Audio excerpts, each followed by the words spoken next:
Being smoother on the throttle. What's the point in buying a car that can do 0 to 60 in 2.6 seconds to then find that you have to be smooth on the throttle, otherwise you're going to make yourself, your family and your dog sick? Why not just make them slower? Good afternoon. For your Wednesday evening video, I've got a good one for you. I need a solution fast. Electric car owners complain of motion sickness. This is from the drive.com/au, and this is interesting because the one overriding thing that I thought after I first drove the Volvo C30 Recharge, or whichever electric car it was, I thought, this is so fast, I'm going to make myself sick. And I'm not the only one. Here's why electric cars might make you more car sick than conventional vehicles, and some strategies you can use to fix it. With it beginning to look like an electric only future, not if I can help it, you might soon find yourself in an electric vehicle, wondering why you're feeling much more car sick than when riding in an internal combustion engine car. It's slowly, absolutely no continuity errors in this video at all, it's slowly become one of the most popular questions on Reddit in the EV and Tesla threads. Why do electric cars make me feel sick? One user even said they questioned buying a Tesla Model Y because of it. I'm thinking of buying a Model Y as it seems like the ideal electric family car, but I did a test drive yesterday and I felt moderately motion sick afterwards, wrote one Reddit user. Another user said, I drive an electric vehicle a lot and I found that regenerative braking absolutely makes me motion sick. I'm not always driving, so I don't always have control. I'm not always driving, so I don't always have control of how it's being driven. So other people's driving really makes me sick. I really need to find a solution fast. Do you find this? Do you own an EV? Have you been in an EV? Have you been a passenger in an EV? Do you feel sick in an EV? I did. Maybe you do too. If you've been sick in an EV, you can call this number.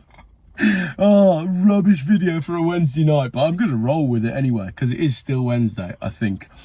Some drivers also reported their electric cars making their pets sick too.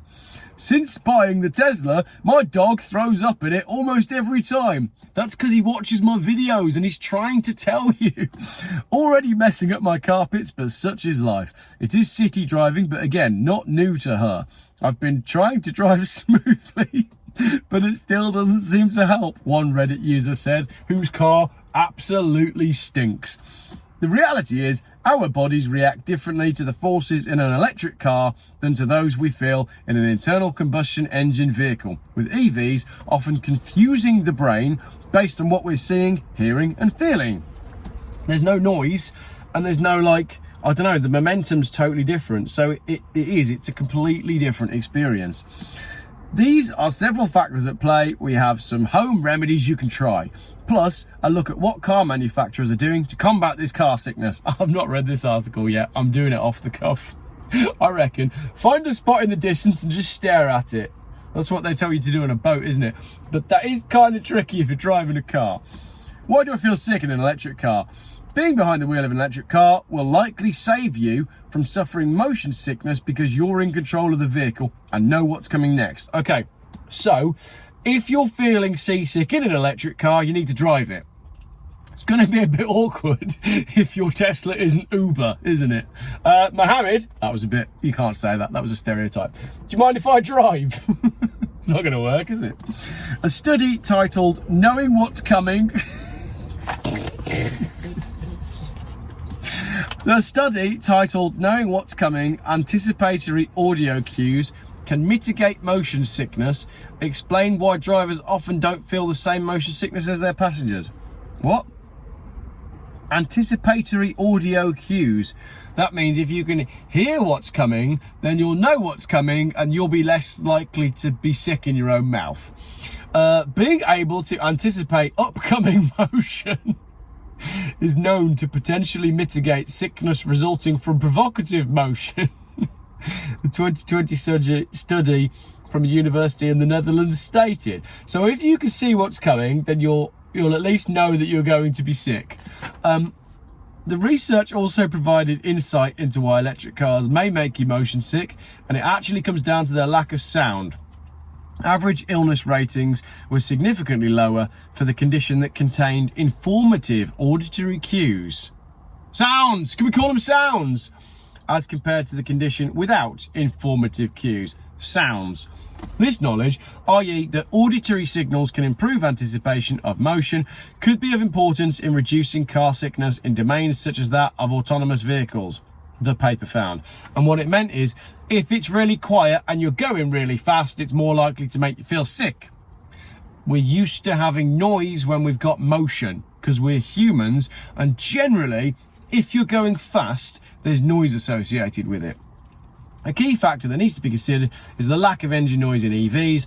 Our bodies are accustomed to riding in internal combustion vehicles, so the lack of noise and vibration in an EV can actually throw your balance off.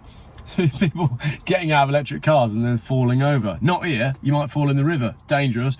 Better than being eaten by a dinosaur. Which in the old days, of course, if you were going fast, it was because you were running away from a dinosaur, and there would have been a lot of noise because, as you well know, T-Rexes make noise. Actually, we don't know what noise a T-Rex would have made. So all the noises that they made on Jurassic Park, which then set the precedent for every dinosaur noise ever, was totally made up. Like the sounds that will be coming from the speakers of an electric car to make us think that they're making noise. Another of the main contributors to car sickness in an EV is something called regenerative braking, a system in electric cars that generates force through the resistance well off the throttle to help charge the battery and add some extra range. So basically you go all the time. It's no wonder it makes you feel sick. The regenerative braking can often feel more aggressive and happen more frequently than conventional braking, particularly in stop-start traffic. EVs also have a lot more torque and more linear acceleration compared to the internal combustion counterparts. This means that those who aren't used to the immediate power and heavy acceleration associated with electric cars will often anticipate a lot less acceleration than usual, causing the body to get confused. I.e., with this car, I think this is a 7-speed automatic, but there's still a slight break between gears, and I've got noise that tells my body that we're going to be going fast and that I should be prepared for motion. Whereas in an electric car, there's no noise. You cannot feel the distinctions between gears, because I think they've usually got one gear, but I don't understand how that works because I'm not very clever. So your body just goes, oh, holy crap, we're moving. Throw all of the food out onto the white dashboard and the white seats of a Tesla. Many passengers can be caught out staring at the computer-sized head units that cover half the dash in models from the likes of Polestar or Tesla. Taking your eyes off the road and focusing on a large screen can throw your balance off, although it's hard not to stare at it when it's right there in front of you. Great point. Not only are the huge screens a terrible idea, but they're going to make you sick. Most of the major brands like Tesla, BYD and MG all have adjustable regenerative braking options across the range, so you can lower the regenerative braking in the car to give you a smoother ride, but it'll come at the cost of losing some range. Being smoother on the throttle, what's the point in buying a car that can do 0 to 60 in 2.6 seconds to then find that you have to be smooth on the throttle, otherwise you're going to make yourself, your family and your dog sick? Why not just make them slower? It's almost as if the 0 to 60 time is the only selling point that EVs have got to compete on. And now that doesn't work because that means there's vomit everywhere. As tempting as it is to jam the throttle off every set of lights to unleash that immediate torque, doing this is a surefire way to cause a mess for your passengers.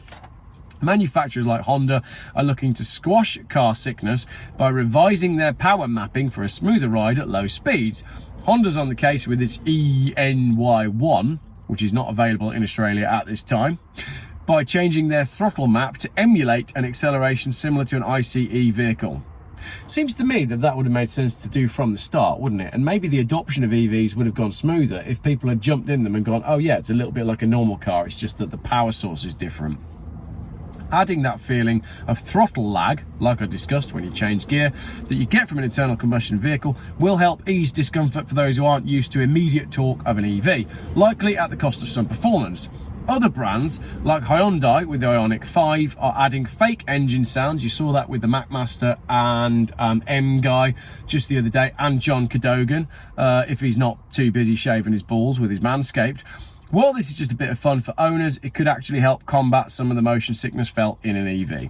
Lucky for you, car sickness isn't a new thing. You can pick up a packet of, I'm not going to do that because I see now that this article is basically promoting seasickness tablets. So other brands are available. You can also pick up a pair of anti-motion sickness glasses online. These work by creating an artificial horizon on your peripheral vision to help stabilize your balance. These aren't clinically proven, but they're a low-risk option. I didn't know that you could get glasses that simulate the horizon. Maybe we could get glasses that simulate sunshine, because that's absolutely what we need in Britain. At the moment, we're into day 6 of complete blanket grey skies. If you don't want to take medication or to try new gadgets, the easiest way to combat motion sickness is to look forward and not sit on your phone while in the car. Cracking the window for some fresh air and staying hydrated on long journeys also help. There you go. Public service advice from Geoff Buys Cars with a laugh and a taxi full of sick. Oh, that's dangerous, this, isn't it? Cheers.